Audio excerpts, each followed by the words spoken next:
that. If you've got no income tax, you're cutting property taxes, possibly eliminating them. Where are you getting the money to fund government and everything else, all the other services? Well, so, we're focusing on homestead. Obviously, they tax property that are non-homestead residential, Airbnb, Canadian snowbirds, commercial. That's a lot of money that they have.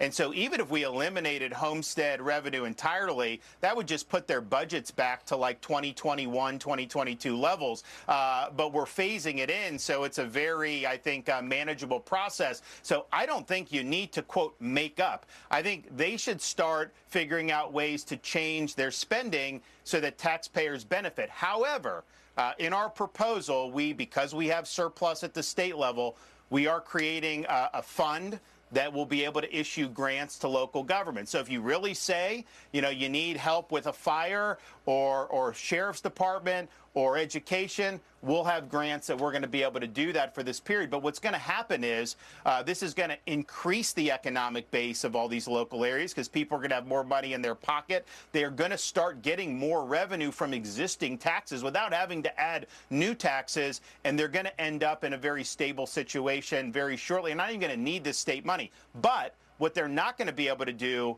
is go from $60 billion in revenue to $83 billion over the next 5 years. We can't afford that to happen. So it really represents a big, I think, benefit to the taxpayer, but it does represent a spending restraint on local governments. I mean, look, we've had inflation, we've had population growth, but look at Florida's state budget. We're doing massive things.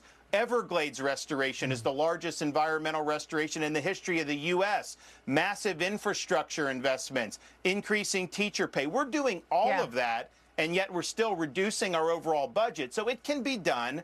And I'm not saying $32 billion, even if you assume they were spending everything right, it would have gone up because of inflation, but not to $60 billion.